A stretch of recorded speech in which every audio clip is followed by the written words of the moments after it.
Welcome, everyone, to a very special episode of the HR and Payroll 2.0 podcast. I'm Pete Tiliakis, and as always, I'm joined by the legendary Julie Fernandez. Welcome, Julie. Thanks so much, Pete. We're doing something different today, aren't we? I see Yeah. you're all decked out in the suit, in the Yes. special clothing for the occasion. Yeah. I got my suit on. I got my black suit on. I think I'm channeling. What's the podcaster that does Lex Friedman? He kind of wears the black suit all the time. No. Big day here. A special announcement, right? I mean, hopefully you can see the title of this episode. It's a really important day, and we thought it'd be important and right to share it with our audience first before we have a big press release coming out in about a week after this. So, big announcement. I'm really excited about this, and I thought we could break it down for everybody. So, All right. dressed up for it. Are we starting with ourselves and how we've grown and what's been happening overall with the show? Is that where you want to start? Yeah. Let's talk about where we've come from and what we're doing and where we're heading, right? So since September of 2021, right, we've been running the show, right? We launched the show, and we fundamentally did so with the idea that this was going to be access to our black books, right? All the folks that we have, like Jeannie Walden and Sue Danino and Joe Wilson from Workday, just all these folks that we have access to, and all this information that we have access to. And the split views that we have, right? Analysts, my head's in the clouds, watching what's coming. You're down on the ground trying hard to fight with it and get it all in.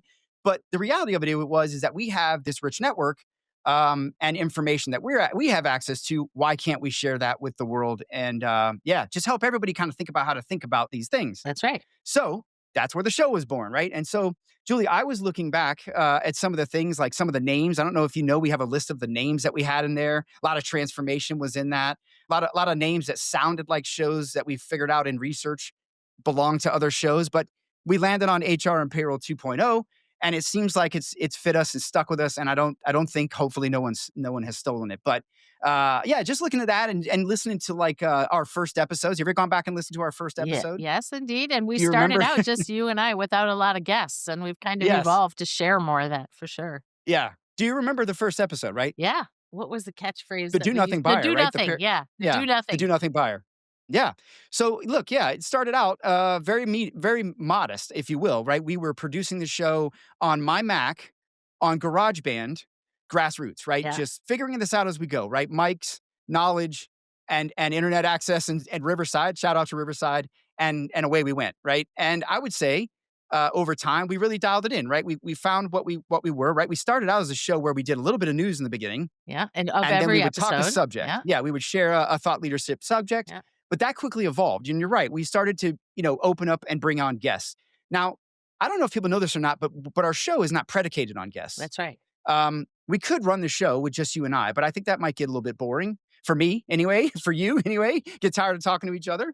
And we got so much people we can learn from, right? Why not bring it in and share it with the audience? So I'm happy that we're able to do that. Yeah, and listen, the other thing that we don't do, which is kind of foundational to a lot of podcasts, is we don't invite guests in exchange for some endorsement or some talk about their products and their services. And that is so key to the conversations that we want to have with folks. And that's what we mean when we say, this is not commercialized, that we're not trading time with us on the air and talking about things for something that's an implicit infomercial or No, just not at all. other stuff, right? Yeah, this is all real. This is all very genuine. As you know, 100% of the guests that come on the show are in our network, folks that we have relationships with. And in some cases, most cases, we have actually talked the subject with them separately over the years or at events or wherever, and thought, hey, this ought to be a podcast, right? I don't know how many times I've caught up with an executive in the industry and said, man, we should have recorded this. This would have been really good. And so that's where HR and Payroll 2.0 came up. And we started to shape this around as we went and found our format. But you're absolutely right? We don't ever.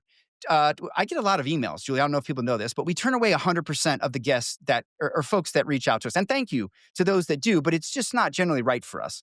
It just doesn't fit with the way we do things, and we don't know them. And a lot of times, Julie, I've had people come to me. I had a guy come to me one time. I think it was probably their admin or something. Sent me a person who is a expert in commercial real estate for the healthcare industry, and I didn't even know how to respond necessarily to the email because I didn't know what I would even say to this person. But we fundamentally just don't normally take them. And I appreciate it, right? We got a lot of authors, a lot of business leaders, a lot of cool things that come along, but it just doesn't fit with the reality of this show and the genuineness of the knowledge that we're sharing, right? And so we guard, if you will, the audience from fluff. We don't bring people on because they're promoting something. Now, in full candor, Julie, I do from time to time bring my clients on. Sometimes, so for example, let's think of a good one.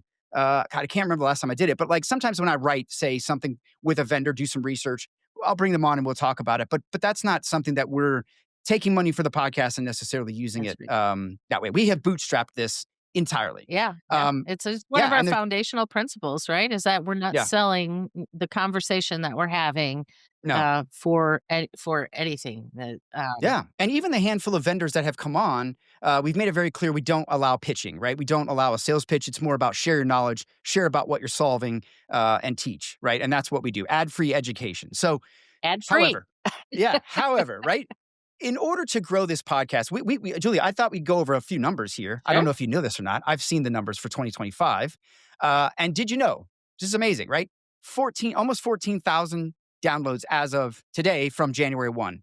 Now, I can remember when it took us, it felt like 2 to 3 years to get to, or at least 2 years to get to 5,000. Yeah, And that seemed to me like a lot. I was like, wow, 5,000 downloads. I mean, here we are. We've arrived, right? And so 14,000, I'm very proud of that, right? That's a 31% increase from last year. So impressive, right? And that's the audience coming and hanging out with us, and we totally appreciate it. But yeah, Julie, like you go down and you look. Here's an interesting, fun one. Our video consumption went up. We added YouTube this year. I don't know if everybody knows that. Maybe not everybody even uses YouTube, but a lot of people do. I do. 77 hours of video time when we weren't a show that was originally started on video. We were only audio for that's for right. until this year, That's right. right? So audio only at first. And also, Julie, I don't know if you realize this, you probably have. We are a bi-weekly show Yeah, that has actually been running weekly for as long as I can recall, that's most right. of this year, And we right? began monthly, right? Where most do. We began monthly, Monthly, moved to 3 or 3 biweekly. weeks. Yeah, Every three every 3 weeks we were weeks. doing. Yeah, And moved it up to every 2, and honestly, we've had so much content to share. Yeah, that's yeah, been pretty close to weekly and sometimes with surprise or breaking news kind of episodes in between. yeah. Yeah, Yeah, exactly. Like the CIPP thing, we did 2 a week for about 4 weeks, or 5 weeks, something like that, 3 weeks. And so, yeah, we really just try to crank out the content. And again, we're trying to produce content that we are interested in, right? That we want to learn from, that we know other folks want to learn from. And it's great, right? We have the opportunity. I'm so blessed. You're blessed to pick up the phone and find a CFO like Sue Danino, or call Joe Wilson from Workday, or get Jeannie Walden, the award-winning CMO we had on, one of my favorite executives, right? I'm blessed with that opportunity, and that's what I love, that we can share this. So, that's right. with all that said, the big announcement here is that we are taking on sponsorships in 2026. Now, you're probably thinking, well, what does that mean? It means nothing to you, to be honest with you. It will not change anything about your experience. I want to talk a little bit about how we went into this and why we're doing it. To your point, Julie, we have been bootstrapping this show for 3 years now. It's very expensive. I don't know if people know that. Podcasting is not turning on a mic and talking. It's considerably more work. It is very time consuming, and it is very much something that you have to plan. You have to prepare. You have to schedule people. You have to, understand the lanes. I got ADD. We'll get all over the road. We got to have a lane, so to speak, a framing, if you will, of what we're going to talk about. We've got to do a lot of coordination with getting it onto the different platforms. We've taken on a producer, right, over the years, which has helped us. Shout out to Ryan Kay. He was one of our great episodes, one of our Gen Zs. young Gen Z episodes, which I really appreciated on his career pivot. So yeah, I mean, in order for us to take this though to the next level, we've done well, right? Bootstrap 13,000, 14,000 downloads this year. That's amazing. But in order for us to go to another level, we needed help, right? We needed not just revenue, but we needed the opportunity for other brands to take us to places that we're not. And we're already reaching.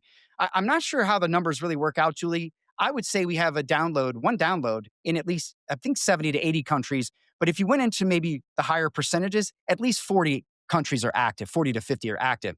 So we're going far, but we could go further, right? And we do need help. And so what we said is, hey, how do we create a program that would incentivize a few brands to go along with us, bet on us, invest in this platform, but allow us the full autonomy to continue to do what we do, right? We cover news, we cover events, we cover updates on compliance, we cover all kinds of different things. We need to be able to talk about the market, all of the market.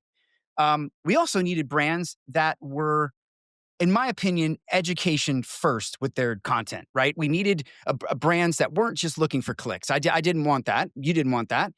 We wanted very high quality partners in this. And I will use the word partner very specifically because that's what I see this as, right? A partnership. And so basically, Julie, we landed on three brands, none of which are competitors, all of which are allowing us the autonomy to continue to do what we do, and all of which said, hey, we're some of the first to step forward and go, we're interested, we want to be a part of this. So I'm really, really proud to be announcing these three today, but wanted to pause there. Just get your thoughts, Julie. You've seen what we've been building and what we're building next. What are your thoughts on all that? Yeah, well, as you mentioned, it was really important to us to continue to do what we did, and part of that is being neutral and and not endorsing anyone Yes. in particular across the market. That's very key to what we did, and we did have a moment or a time here in this last year where we really toyed with the typical way of helping to grow a podcast, which is to begin to introduce ads and and spots and things Yeah. that generate revenue, and we both really disliked that idea because it not only implies that we're endorsing something, but it's also a Hmm. distraction from the conversations that we're trying to bring to the audience. So, momentarily it seemed like that's the way everybody goes. Maybe we should go that way. And it wasn't right for us. Yeah. We just really want to keep doing what we're doing. We hope that it's the right thing and that people enjoy it. We're not endorsing things. We're having conversations that we think everybody would benefit from, and we needed some folks that would step up and say, hey, this has a value. And the value is not the typical commercialized value. It is Yeah. the value of just education and info sharing and connecting the dots. Yeah, no, that's a great, great point. We even sampled and tried, when we joined Work Defined. It's been a great relationship with Work Defined. We love being on the network. But we found that it didn't fit us even to have the ads from the other shows, which I was happy to promote, but it just disrupted the experience. And I think it completely distracted from the ad free education that we were trying to promote and create. And so, yeah, when we went to these vendors, it was very important. I don't know if, I mean, you know this, Julie, but we had a very short list of organizations that we even introduced this to. We did not open this up and say, "Hey, who wants to sponsor us?" I went very selectively to the audience of vendors that I believed fit our model, fit us, fit our brand, fit their brand, and the way that they do things. And am just thrilled that the three that we ended up with stepped forward. Now, what I will tell you about these three is it was very important to us and for them when we went into this that again nothing will be changed about the way we do things. No one's going to tell us what the content should be. We're not going to start running ads. We're not going to change who we talk about. We are going to do everything that we've always done. Cover the market, help you understand and think about how to think about these things. I keep saying that kind of weirdly, but literally just give you the information to let you make a decision based on the access that we have. And the goal here again was ad-free education all along. It had to be oriented around that. And I'm really very proud of these vendors for stepping forward. And hey, ad free means Yeah. including or excluding. There's no ads from these No three ads. either, right? So No ads. so that was something that we were looking for in this formula, and we think we're very excited to have found it. Yeah. Yeah. Yeah, absolutely. We couldn't be more thrilled. And thank you so much to these firms we're about to announce. We're going to read a little about them. I'm going to tell you something about them. I'm going to give you a little bit of an anecdote about each of them. But what I think is important to note here is that what we're talking about is again ad free continuation. We're really what you're going to see is HR and Payroll 2.0 powered ad free by these three vendors. And again, none of these are competitors. That was very important, right? We wanted separate lanes. They could be partners, but they couldn't be competitors. We didn't want any rub there. And we wanted, again, just that full autonomy to continue to do what we do. And so we're very thankful, so thankful that the three of them have stepped forward. Now, what you will see from us is that they'll follow our branding. Again, it'll say something along the lines of HR and Payroll 2.0 powered ad free by. You'll have our three sponsors. And there'll be links in all of our descriptions and things thanking them and giving you the option to go and have a look and see what they do. And if that's meaningful for you, great.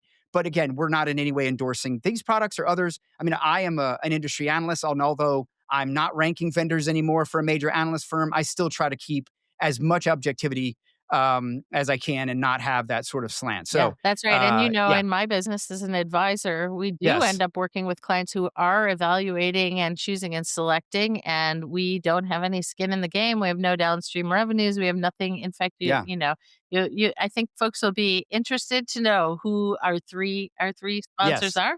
They're often Well, not the ones that are most advised by advisors like me as well, yeah, so totally, no totally. links for you, no links for me from a, being beholden No, or yeah. trading commercial revenue. Yeah, and again, these three vendors all stepped forward, all very willing to help us, and very much into what we're doing. Right, obviously, very supportive of what we do and supportive of the model that we've put forward for everyone. So Alright. I'm excited, Julie. Do you want to go I ahead and think I can maybe unveil these a little bit? yes, please All do. Where right. are you gonna start?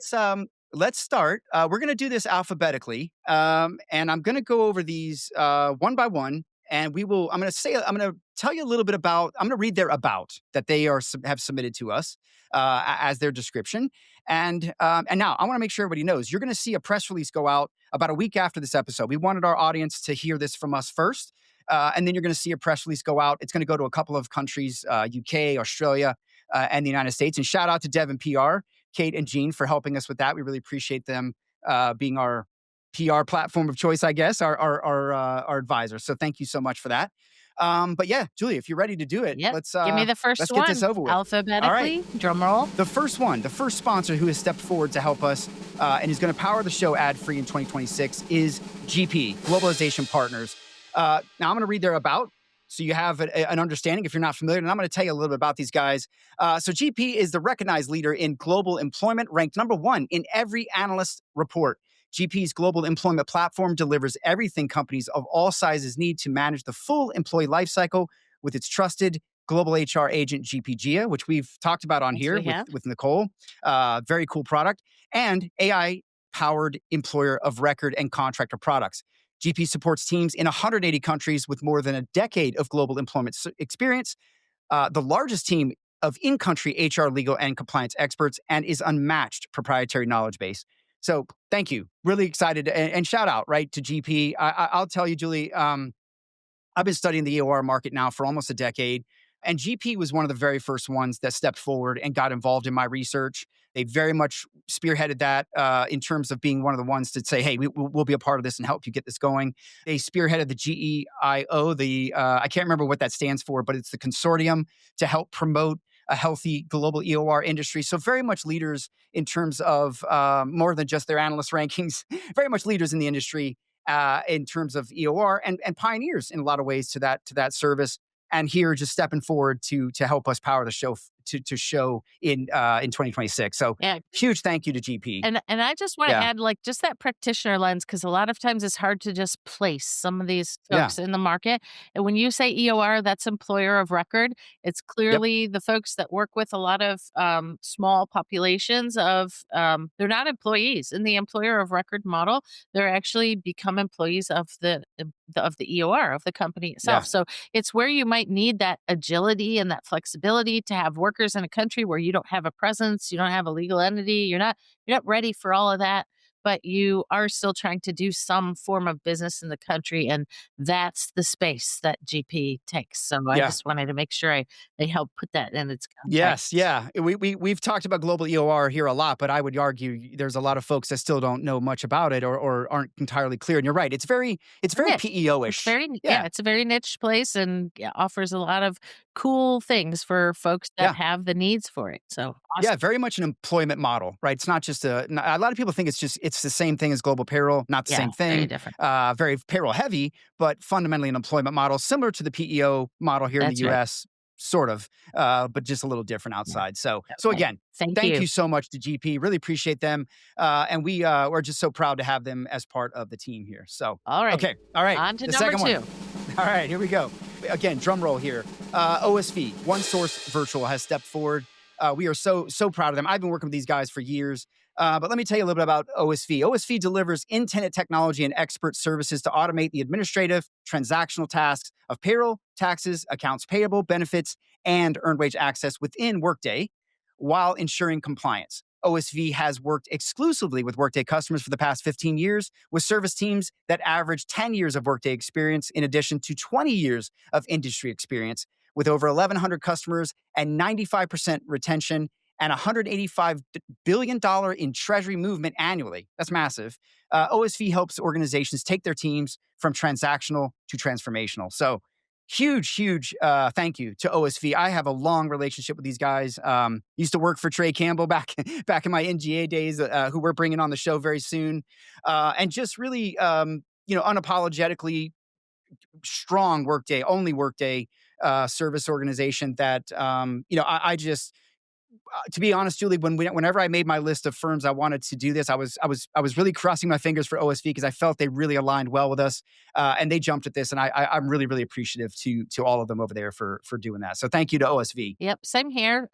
Again, in addition to your shout outs for folks who maybe have not heard of them before or don't know exactly how or where they play, you've mentioned it several times.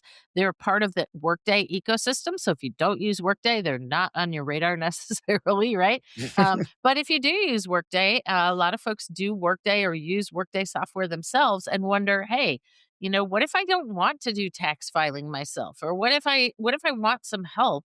But I own the Workday system and I need some managed services on top of that. That's the lane that OSV plays in.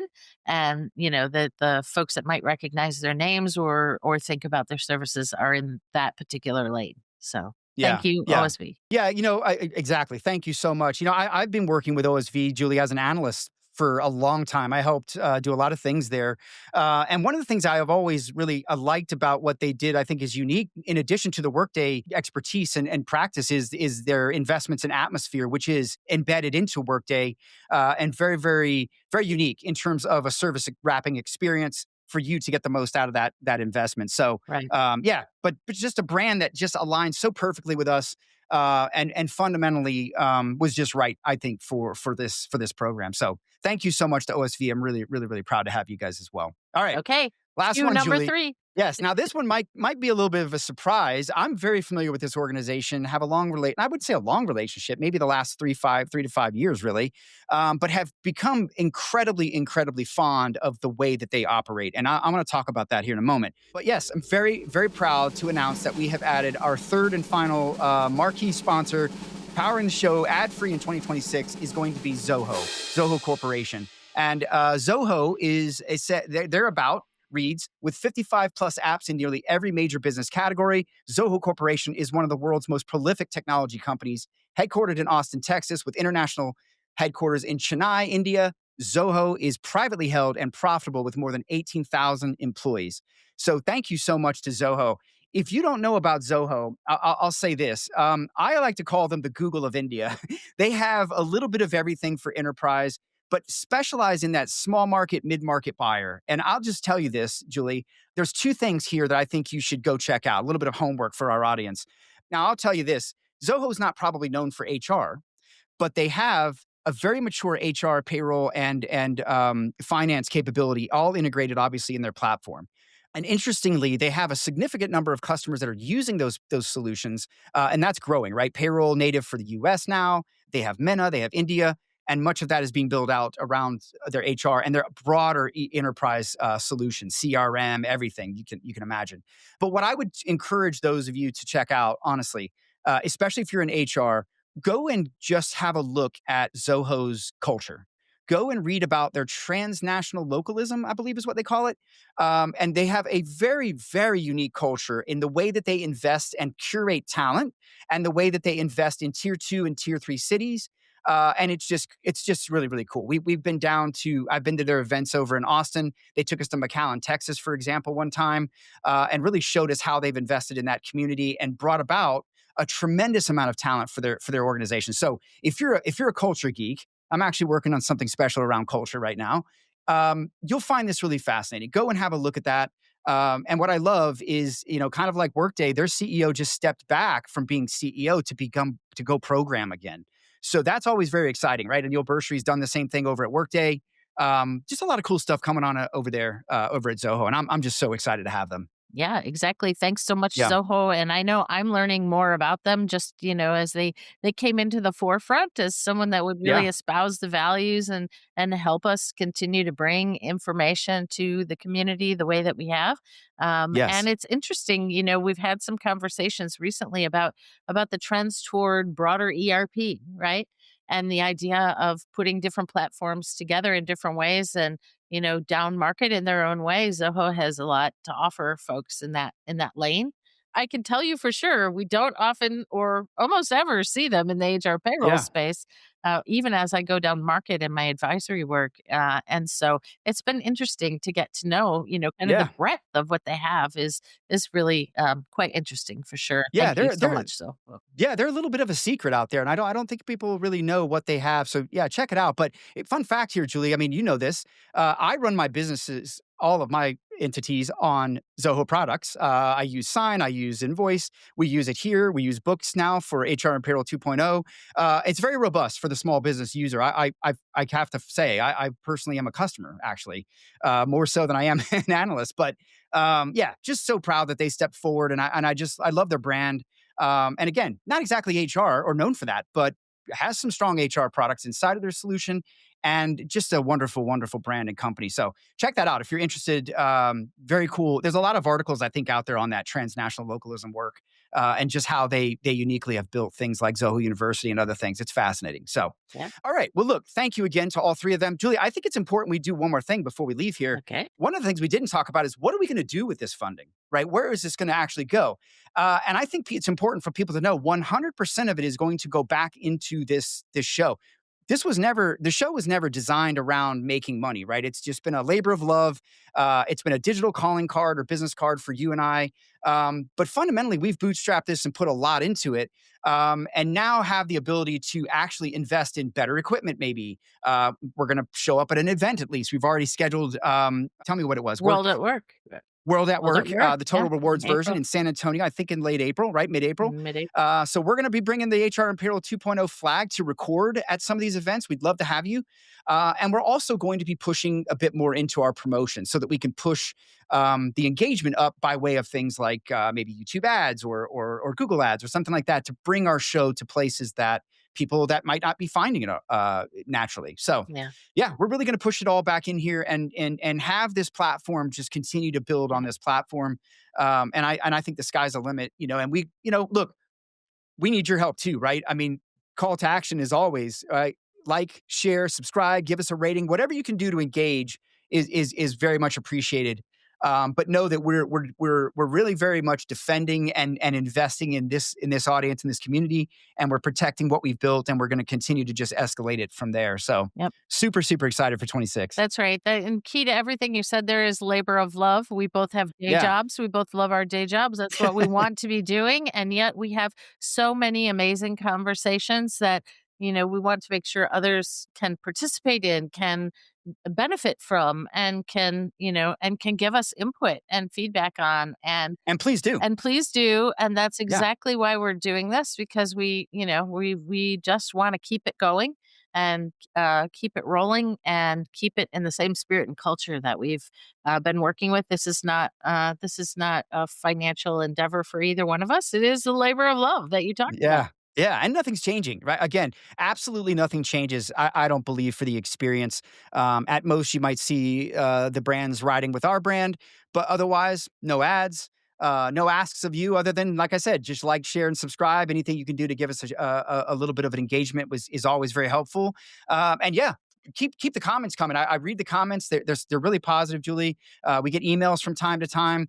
We would love to have your feedback. If there's a guest you want, if there's a subject we haven't covered, get in touch. Let us know. I'm happy to do it. We've got a lot planned. We've got a lot of executives we have bringing on here, some industry leaders that have been around for some time, sharing their knowledge. We've got some folks coming from various different continents, Asia, Africa. We're really trying to diversify here. We've got some various different news that's going to get dripped in as and when it happens, and just a lot more of what we've been doing. So stick and stay with us is what we're saying. That's it. All right. Well, thank you, Julie, and thank you to OneSource Virtual, Zoho, and GP for their generosity. We really appreciate you powering us forward. And yeah, we'll be back with more coming very soon. So stick and stay.